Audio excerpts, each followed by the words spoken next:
বাংলাদেশের ইতিহাসে এই প্রথম যে নতুন করে স্পোর্টস নিয়ে চিন্তা ভাবনা করেছেন আমাদের মাননীয় প্রধানমন্ত্রী জনাব তারেক রহমান, এবং তার এই চিন্তার সূত্রটা কিন্তু সেই 80-র দশকের।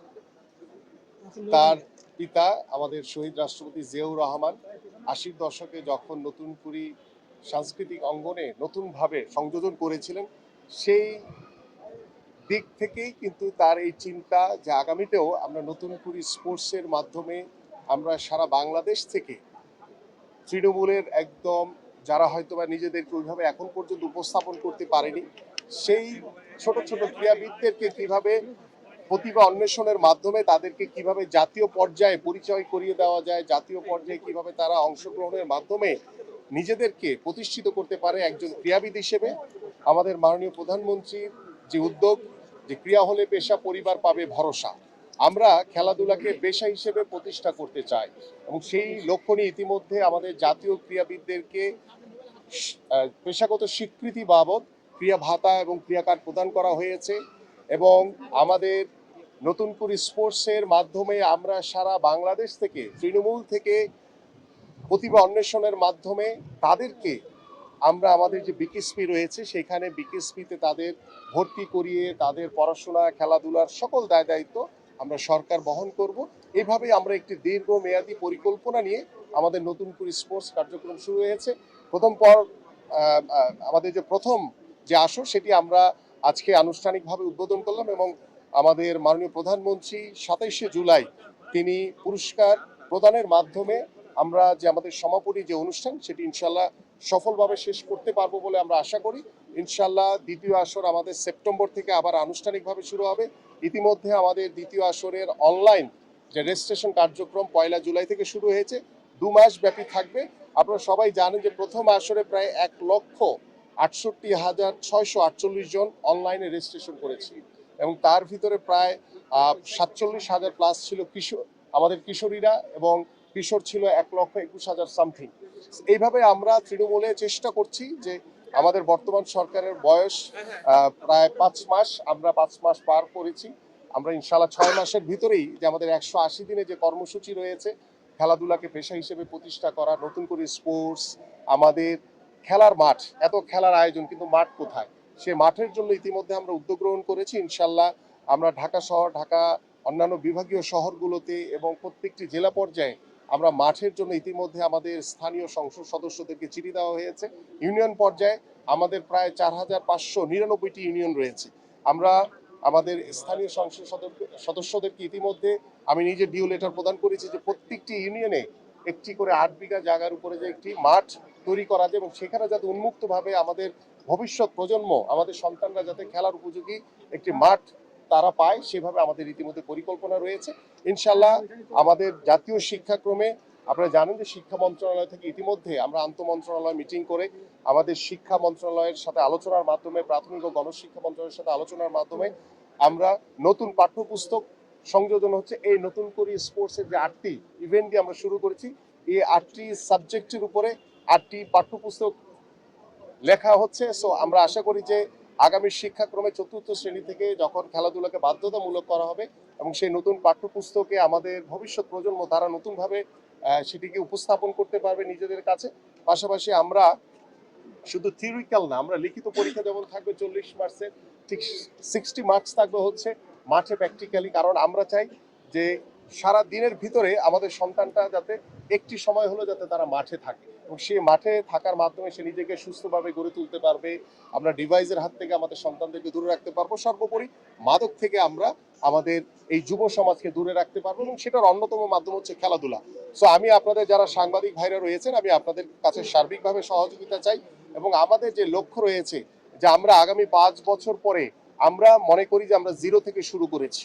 এই যে নতুন করে স্পোর্টস মানে হচ্ছে জিরো থেকে নতুন করে শুরু করা, সেই জিরো থেকে শুরু করেছি, এবং এটা আমরা 5 বছর পরে কিংবা 10 বছর পরে ইনশাল্লাহ আমাদের যেহেতু আমরা একটি পরিপূর্ণ নীতিমালার মাধ্যমে আমাদের এই কার্যক্রমগুলো শুরু হয়েছে, খেলাধুলাকে পেশা হিসেবে প্রতিষ্ঠা, নতুন করে স্পোর্টস, সবকিছুই একটি ধারাবাহিক প্রসেসের মাধ্যমে ইনশাল্লাহ আমরা আমাদের কাঙ্ক্ষিত লক্ষ্যে, এবং আমাদের মাননীয় প্রধানমন্ত্রীর যে উদ্যোগ, ইনশাল্লাহ সেই উদ্যোগের মাধ্যমে আমার পরিবার, আমার এই সমাজ এবং আমার এই রাষ্ট্র যে গুণগত পরিবর্তন পাবে, সেই পরিবর্তনের আপনারাও সবাই যাতে এই ইতিহাসের সাক্ষী হয়ে থাকেন সেই প্রত্যাশা ব্যক্ত করছি। দেখেন, বর্তমান সরকার স্পোর্টস ডিপ্লোমেসিকে সর্বোচ্চ গুরুত্ব দিচ্ছে।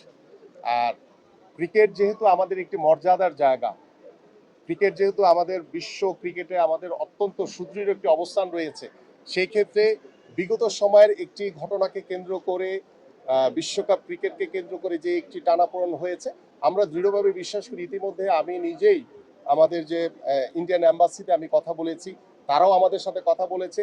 তারা সবাই ওয়েট করছে যে সেপ্টেম্বরে ভারত বাংলাদেশে আসবে, আসার পরে বিগত সময় যে ছোট্ট একটি যে ঘটনাকে কেন্দ্র করে যেই একটি টানাপোড়েন হয়েছিল, আমি মনে করি সেটাকে কাটিয়ে উঠে ইনশাল্লাহ আমরা সুন্দরভাবে পার্শ্ববর্তী সকল দেশের সাথে আমাদের যে স্পোর্টস ডিপ্লোমেসি, আমাদের যে যোগাযোগ চলাচল সবকিছুই খুব স্বাভাবিকভাবে সেটা চলমান থাকবে ইনশাল্লাহ।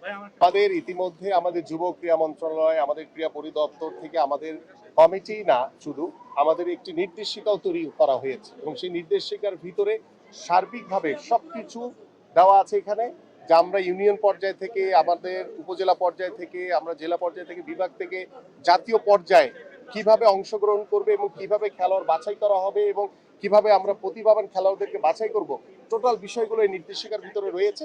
যেহেতু এটি আমাদের জাতীয় প্রোগ্রাম, সরকারি প্রোগ্রাম, তো আমরা একদম নির্দেশিকা মানে নির্দেশনার মোতাবেকই আমরা এই কার্যক্রমগুলো ইনশাল্লাহ শেষ করব। ধন্যবাদ।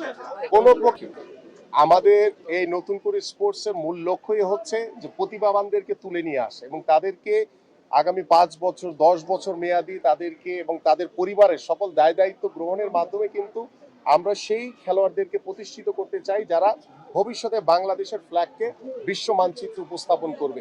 তো সেই ক্ষেত্রে আমাদের বিকেএসপি সার্বিকভাবে সহযোগিতা করছে। আমাদের স্থানীয় পর্যায়ে যারা বিভিন্ন ইভেন্টের, ফুটবলের কোচ, ক্রিকেটের কোচ, সাঁতারের যারা কোচ রয়েছেন, প্রত্যেকটি ইভেন্টেরই কোচরা কিন্তু সেই খেলোয়াড়দেরকে বাছাই করছে এবং আপনাদের আজকে যারা জাতীয় পর্যায়ে অংশগ্রহণ করছে তাদের থেকে বাছাই করে, এবং যদি কোনো ভালো সাঁতারু কিংবা ভালো কোনো অ্যাথলেট তারা যদি গ্রামে হয়তো বা কোনো কারণে তারা আসতে পারেনি এখানে, তাদেরকেও আমরা কালেক্ট করে আমরা জাতীয় পর্যায়ে এনে তাদেরকে বাছাই করার মাধ্যমে আমরা বিকেএসপিতে তাদেরকে ভর্তি করার সুযোগ করে দিব এবং সেই বিকেএসপিতে তার পড়াশোনা, খেলাধুলা, সে যতদিন নিজেদেরকে প্রতিষ্ঠিত করতে না পারে ততদিন আমাদের এই সহযোগিতা, সার্বিক সুযোগ সুবিধা তাদের জন্য অব্যাহত থাকছে। আমাদের জেলা কমিটির ম্যাক্সিমাম গুলো হয়ে গেছে, আমাদের কিছু কমিটি বাকি আছে, সেটা আমরা ওই 3 মাস ধরেই আমরা এই কার্যক্রমগুলো শেষ করবো ইনশাল্লাহ। আমরা ইতিমধ্যে সিদ্ধান্ত নিয়েছি, আমাদের মাননীয় প্রধানমন্ত্রী ইতিমধ্যে আমাকে নির্দেশনা দিয়েছেন যে আমাদের যে 22টি জেলায় আমাদের সুইমিং পুল রয়েছে, তাও আমি বলবো যে আপ টু দা মার্ক না, জরাজীর্ণ অবস্থা রয়েছে, সেগুলোকে সচল করা, পাশাপাশি আমাদের 64টি জেলায় আমরা সুইমিং পুল নির্মাণ করার ইতিমধ্যে একটি প্রকল্প গ্রহণ করেছি। ইনশাল্লাহ পর্যায়ক্রমে আমাদের আগামী 5 বছরের ভিতরে আমরা আশা করছি যে ইনশাল্লাহ 64টি জেলায় যাতে আমরা এই ধরনের একটি আন্তর্জাতিক মানের সুইমিং পুল আমরা গড়ে তুলতে পারি। কারণ এই প্রত্যেকটি সুইমিং পুলের পিছনে আমাদের কিন্তু নতুন করে স্পোর্টসে যারা অংশগ্রহণ করছে প্রত্যেকটি জেলা থেকে, ইউনিয়ন থেকে, তারাই কিন্তু সেখানে তারা অংশগ্রহণ করবে, তারা সাঁতার শিখবে, তারা সাঁতার কাটবে এবং তাদের ভিতর থেকে আমরা জাতীয় পর্যায়ে ভালো সাঁতারু আমরা গ্রহণ করতে চাই, যারা বাংলাদেশের পতাকা তারা বিশ্ব মানচিত্রে উপস্থাপন করবে। Thank you. তার স্বজনপ্রীতি হওয়ার কোনো সুযোগ নাই, যদি হয় আমাদের কাছে, যদি আমার কাছে আসে, তার বিরুদ্ধে তাৎক্ষণিকভাবে ব্যবস্থা নেই। আমাদের 8টির সাথে আরো 2টি ইভেন্ট বাড়ছে, সেটি হচ্ছে একটি ভলিবল আর একটি হচ্ছে টেবিল টেনিস। এই 10টি ইভেন্ট নিয়ে ইনশাল্লাহ দ্বিতীয় আসর শুরু হবে। আমরা পর্যায়ক্রমে আরো অন্যান্য স্পোর্টস যেগুলোতে আমাদের আমাদের সাবকন্টিনেন্টে কিংবা আমাদের এশিয়ান গেমস কিংবা অলিম্পিকের মতো আসরে যেগুলোতে আমাদের পদক পাওয়ার সম্ভাবনা বেশি রয়েছে, সেই ইভেন্টগুলোকে আমরা প্রথমত ইন্ট্রোডিউস করতে চাই। পর্যায়ক্রমে আমাদের এই নতুন করে স্পোর্টসে আরো অন্যান্য ইভেন্টগুলো ইনশাল্লাহ আমরা সংযোজন করব। সব ধরনের খেলার খবর পেতে সাবস্ক্রাইব করুন, সঙ্গে থাকুন খেলার পাতার।